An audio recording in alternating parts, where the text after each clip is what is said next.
देखिए, अमेरिकी फंडिंग को लेकर बीजेपी और कांग्रेस में टकराव। $21 मिलियन देने के विवाद पर सियासत यहां तेज होती नजर आ रही है।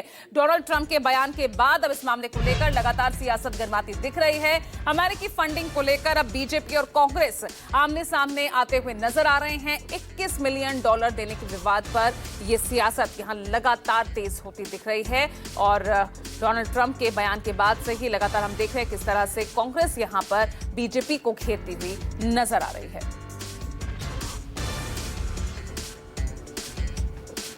तो बता दें इस वक्त की ये बड़ी खबर अमेरिकी फंडिंग को लेकर अब यहां पर राजनीति जो है वो गर्माती नजर आ रही है।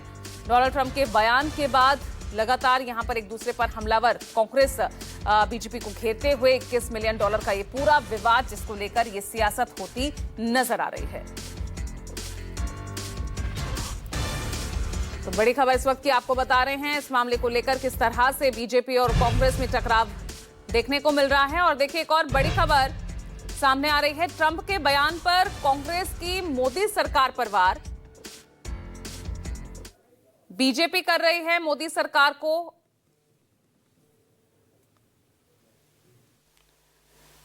कि यूएस एड भारत में नरेंद्र मोदी जी को डिस्टेबलाइज अस्थिर करने के लिए $21 मिलियन दिया। भाई कहां है आपके डोवल साहब, कहां है आपकी आईबी, कहां है आपकी रॉ?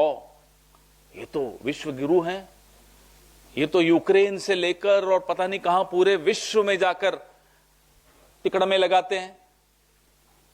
कभी सुनते हैं विदेशों में कुछ कर दिया कांड, कई कई तिकड़मे लगा रहे होते हैं। तो जब इतनी तिकड़मे आप विदेशों में लगाते हो, आपके देश में $21 मिलियन आया तो ये तो आपके चेहरे पे तमाचा। ये पैसा बांग्लादेश गया, ये $21 मिलियन यूएस एड का बांग्लादेश के एनजीओस को गया। अब वो क्यों गया वो बांग्लादेश जाने और यूएस एड जाने। और देखिए वहीं एक और बड़ी खबर आपको बता दें, यूएस एड मामले को लेकर बीजेपी का राहुल पर हमला।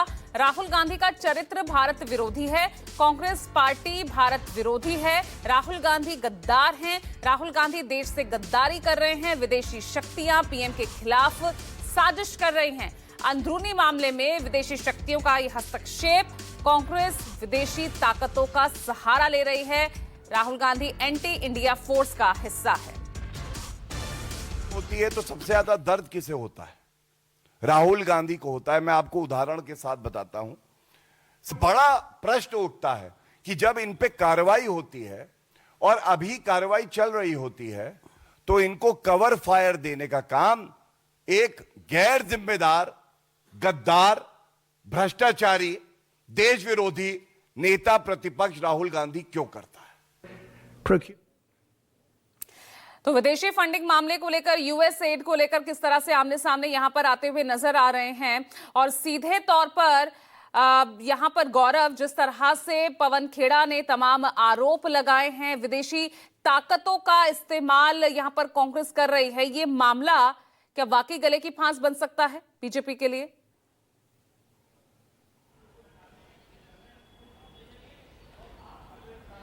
देखिए बिल्कुल ये मुद्दा बीजेपी के लिए गले की फांस बनेगा या कांग्रेस के गले की फांस बनेगा ये अलग बात है, लेकिन ये राजनीतिक रार इससे जरूर कांग्रेस और बीजेपी के बीच मच गया है। दरअसल बैकग्राउंड ये है कि जब $21 मिलियन बाइडेन प्रशासन के द्वारा भारत में लोकतांत्रिक व्यवस्था को मजबूत करने और खासकर वोटर टर्नआउट को बढ़ाने के लिए दिए जाने की बात जब डोनाल्ड ट्रंप के द्वारा कही गई थी कि ऐसा बाइडेन प्रशासन ने उस फंड को एलोकेट किया था। हालांकि बीजेपी का दावा है कि उसमें से $1.5 मिलियन ही यहाँ पे पहुंचा, यानी कि वो सफल नहीं रहे पैसे को भेजने में। और कहीं ना कहीं आरोप उल्टा जो है, कहीं आरोप जो है वो राहुल गांधी पे लगाया गया है। बीजेपी ने कहा है कि राहुल गांधी देश विरोधी शक्तियों के एक टूल बन गए हैं जो विदेशों से बैठकर भारत की अर्थव्यवस्था हो या भारत की स्थिर सरकार को डैमेज करना चाहते हैं। वैसे लोगों के लिए राहुल गांधी विपक्ष का नेता होते हुए भी उन लोगों के लिए टूल बन गए हैं और ये देश के लिए खतरा है। इतना ही नहीं, गद्दार तक कहा है बीजेपी ने, कि प्रवक्ता ने कहा कि राहुल गांधी गद्दार की तरह काम कर रहे हैं। मुख्य तौर पर यह आरोप प्रत्यारोप का दौर है, राजनीतिक आरोप प्रत्यारोप का दौर है, लेकिन इससे पहले आपको याद होगा 2024 के लोकसभा चुनाव में बार बार प्रधानमंत्री अपने कई सभा में ये कह चुके हैं कि आम जनता से कि आप संभल कर रहिएगा, कई विदेशी शक्तियां भारत में लोकतंत्र को अस्थिर करने का प्रयास कर रही है। बीजेपी प्रधानमंत्री के उस भाषण को आज जब बयान आया डोनाल्ड ट्रंप की तरफ से, उसको भी जोड़ रही है कि प्रधानमंत्री को कहीं ना कहीं इस बात का भय था और उनके मन में ये बात थी और कहीं ना कहीं से उनके पास कुछ रिपोर्ट जरूर थी। और सीधे तौर पे आरोप ये लगता है कि चाइना के साथ राहुल गांधी और कांग्रेस को कटघरे में खड़ा करने के लिए सीधे तौर पर बीजेपी ने आज फिर से पूछा है कि ये तो एक इशू हुआ, दूसरा इशू ये है कि चाइना के साथ कांग्रेस पार्टी का जो MOU हुआ था उसमें क्या चीजें थी, उस बात को सामने लाइए। इल्हान उमर और जॉर्ज सोरोस के साथ यहाँ पर सवाल जब घेरने की कोशिश कांग्रेस कर रही थी तो उल्टा बीजेपी ने और सवाल यहां पर दाग दिए हैं। सीधे तौर पर राहुल गांधी को एंटी इंडिया फोर्स का हिस्सा बता दिया, गद्दार बता दिया। मामला शुरू कहां से हुआ और इतनी सियासत यहां जो हो रही है किस पर भारी पड़ती नजर आएगी?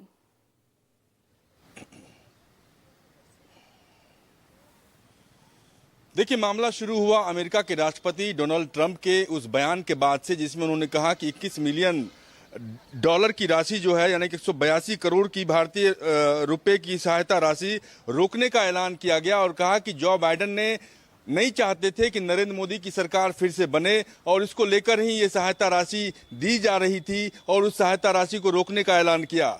डोनाल्ड ट्रंप के इस बयान के बाद से बीजेपी ने उस आरोप को हाथों हाथ लिया और लगातार कांग्रेस पार्टी पर वो अटैक कर रही थी, कांग्रेस पार्टी पर आरोप लगा रही थी। लेकिन आज एक अखबार में छपी खबर के आधार पर कांग्रेस पार्टी के नेताओं ने दावा किया, पवन खेरा ने प्रेस कॉन्फ्रेंस किया कि वो जो पैसा भारत को देने की बात कही गई थी वो पैसा बांग्लादेश को दिया गया। क्या बांग्लादेश की सरकार, शेख हसीना सरकार को डिस्टेबलाइज करने के लिए इस पैसे का इस्तेमाल किया गया? क्या नरेंद्र मोदी सरकार को इस बात की जानकारी नहीं थी? अगर भारत को इस सहायता राशि दी गई तो भारत के जो जांच एजेंसी है उनको कानों कान खबर क्यों नहीं लगी? डोनाल्ड ट्रंप के बयान के बाद से ही इस पर चर्चा शुरू क्यों हुई? ये सबसे बड़ा सवाल है। बिल्कुल, तो यहाँ पर ये पूरा मामला जिस तरह से कांग्रेस और बीजेपी आमने सामने दिख रहे हैं इस मामले को लेकर, तो सियासत यहाँ गर्माती नजर आ रही है, गंभीर आरोप यहाँ पर लगाते हुए नजर आ रहे हैं। ये मुद्दा आगे और कितना तूल पकड़ सकता है, कुमार गौरव?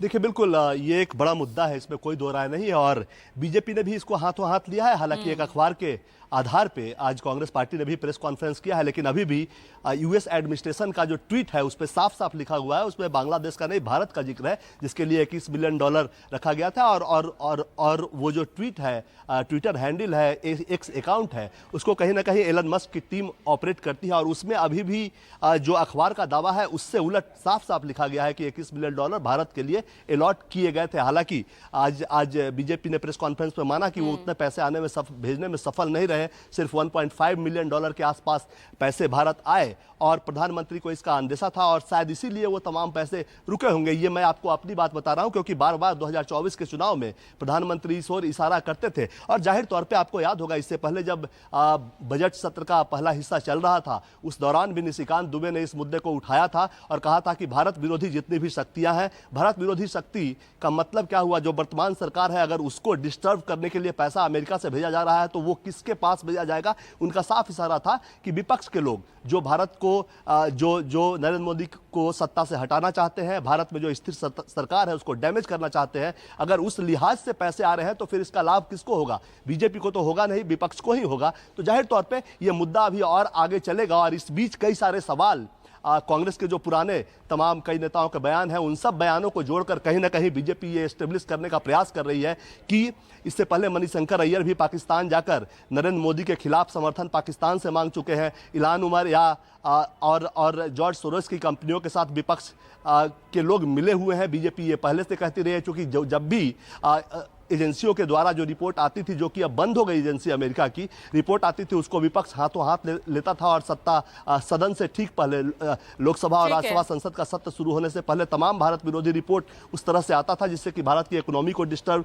किया जाए और संसद की कार्यवाही रोकी जाए। प्रधानमंत्री भी आपको याद होगा बजट सत्र से पहले कहा कि यह पहला मौका है, अब वो कंपनी बंद हो गई है और इस बार विपक्ष के हाथ में कोई मुद्दा नहीं लगा है। तो कहीं ना कहीं सत्ता पक्ष और सरकार का यह आरोप होता है कि सरकार को अस्थिर करने के लिए अगर पैसे आ रहे हैं तो वो बीजेपी को तो आएंगे नहीं, विपक्ष के लोगों को ही आएंगे। और इस लिहाज से कांग्रेस समेत ठीक है, तमाम तो दोनों ही विपक्षी दल, सत्ता पक्ष या विपक्ष हो, एक दूसरे के अपने अपने तर्क है और एक दूसरे को घेरने की भी यहाँ पर लगातार कोशिश की जा रही है। बहुत बहुत शुक्रिया आपका रमन और गौरव इस तमाम जानकारी के लिए। इसी के साथ एक छोटा सा ब्रेक ले रहे हैं, खबरें लगातार जारी है।